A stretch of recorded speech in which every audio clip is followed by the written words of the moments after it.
There was a rule that shaped a generation, a 4-word command that was our signal to head home. Be home by dark. For those of us who grew up in the 70s, 80s, and 90s, that wasn't a punishment. It was the boundary of our freedom. It was the starting pistol for a daily race of unsupervised adventure. Our playgrounds were entire neighborhoods. Our toys were basically whatever we could find. And our referees were, they didn't exist. We were the latchkey kids, figuring things out on our own, from making questionable after-school snacks to navigating the complex social laws of the street. We settled our own arguments, we took risks, and we learned to read the world with an independence that feels almost like a superpower today. And what we did in those hours, with scraped knees, on bikes that were a little too big, and totally off the parental radar, built a type of resilience that science is just now starting to fully appreciate. What if that daily race against the sunset wasn't just kids being kids? What if it was a forgotten fitness secret that forged a generation with surprisingly strong bodies and uniquely wired brains? And what if you could get that feeling back?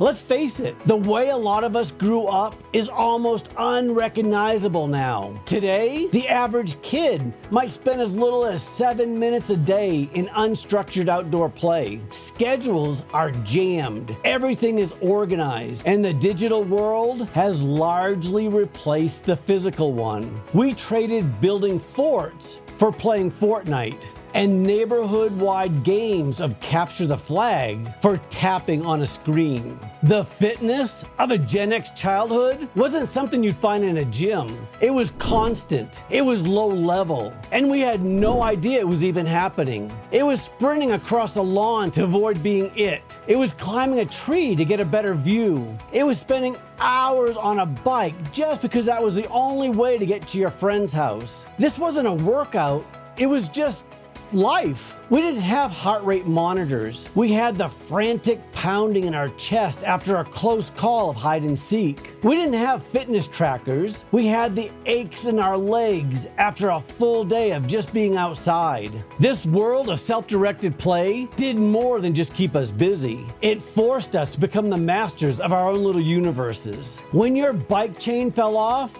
there was no one to call. You got your hands greasy and figured it out. When you got into a fight with a friend, you had to learn how to negotiate or stand your ground, because the only other option was walking home alone. This wasn't neglect, it was the bedrock of resourcefulness. We were building not just physical stamina, but mental and emotional endurance too.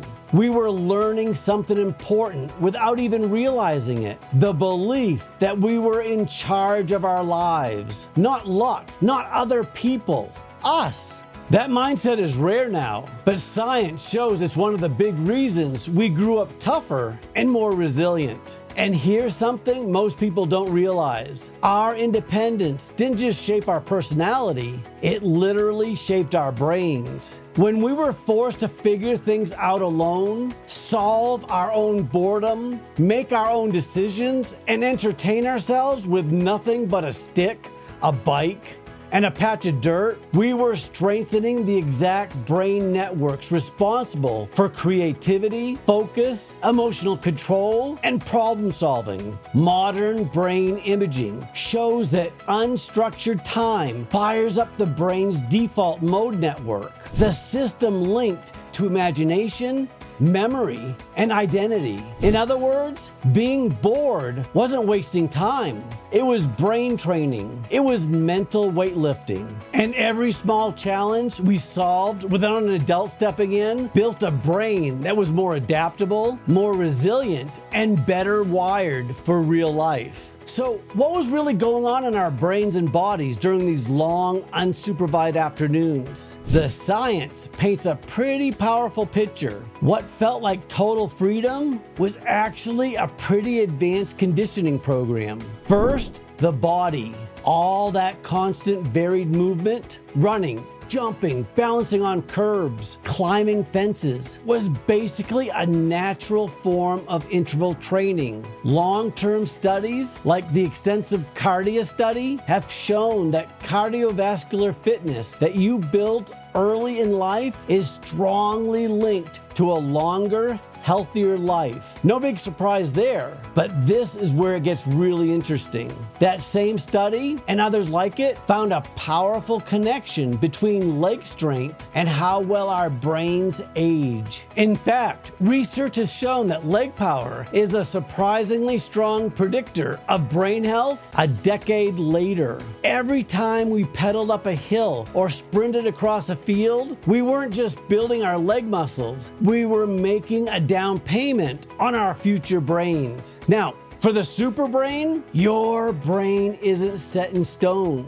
It's designed to change and adapt based on what you do. It's called neuroplasticity. When we were left to our own devices, our brains were constantly building new connections. Unstructured play is a serious cognitive workout. When you're trying to invent rules for a new game, navigate the social politics of the playground, or find your way home from a street you've never been down, you're firing up your prefrontal cortex. That's the part of your brain that handles problem solving, emotional control, and decision making. Research shows that this kind of self-directed activity boosts flexible thinking in a way that just following instructions in a structured class never could. And there's one more crucial piece: nature. Being outside wasn't just the background for our adventures, it was an active ingredient. Exposure to natural light helps your body produce vitamin D and boost serotonin, which helps keep our mood stable. Study after study shows that spending time in green spaces reduces stress, anxiety, and depression. That feeling of freedom that we had wasn't just an idea, it was a real, measurable neurochemical response to our environment. We were literally building resilience from the ground up, one cell at a time. Resilience isn't just a tough attitude, it's a biological adaptations our brains and bodies learn by overcoming real challenges. If you remember those days, and if the science behind them is starting to click,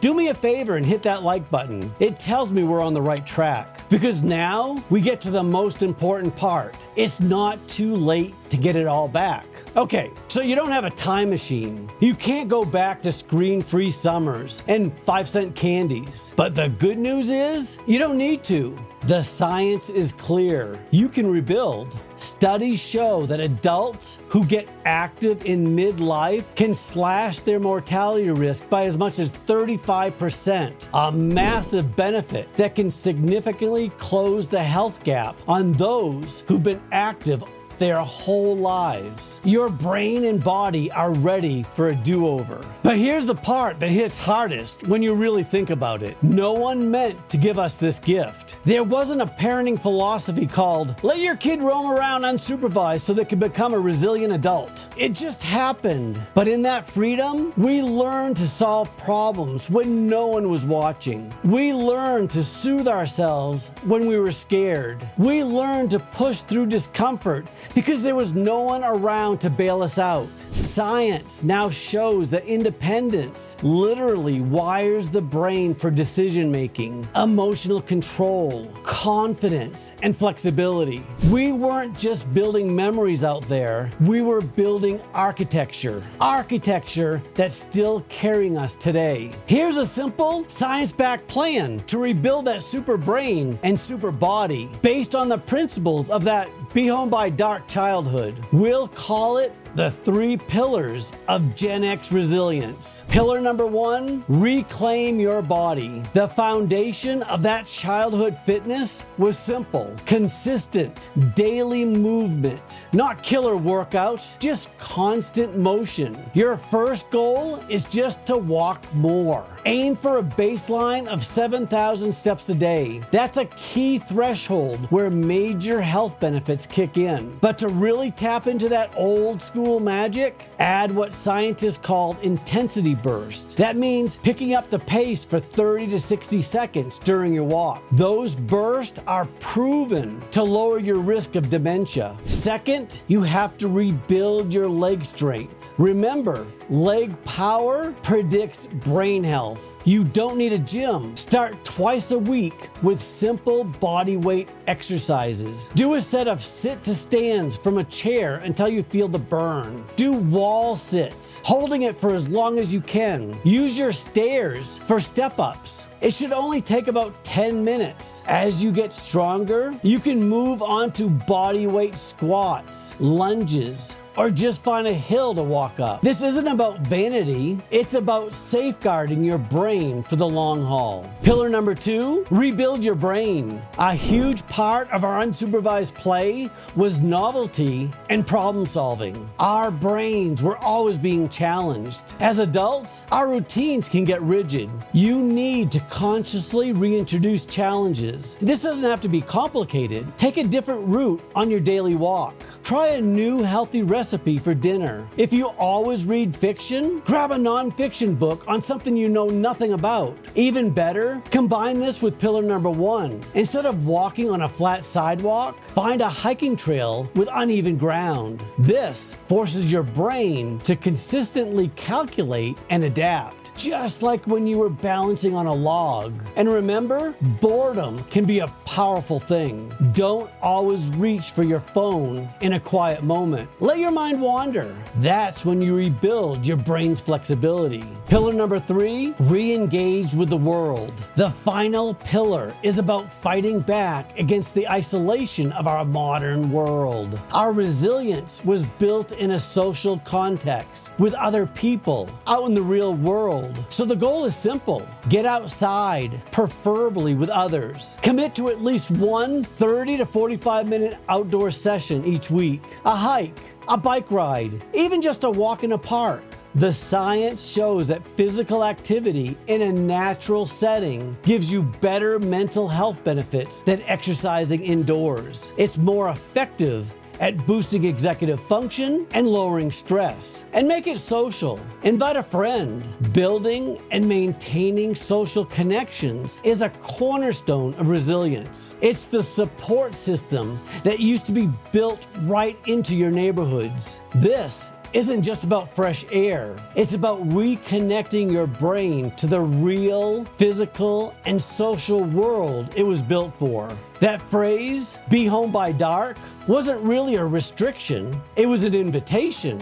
It was an acknowledgement that the world was ours to explore, to learn from, and to be challenged by. The independence that we were given, often out of sheer necessity, wasn't a downside. It was a gift. It created a generation that's adaptable, resourceful, and fiercely independent. We learned to rely on ourselves because we had to. And in doing so, we built a foundation of resilience that served us well. The world has changed, but the rules for building a strong body and a sharp mind haven't. It still comes down to movement, challenge, and connection. It's about reclaiming the very things that defined our youth. The freedom to move, the courage to solve our own problems, and the wisdom to know that a little dirt and a few scrapes are just part of a life well lived. This isn't just for Gen X. This is a blueprint for anyone at any age who wants to build a more resilient and vibrant self. It's a do-over plan backed by science that's ready for you to start right now. So now,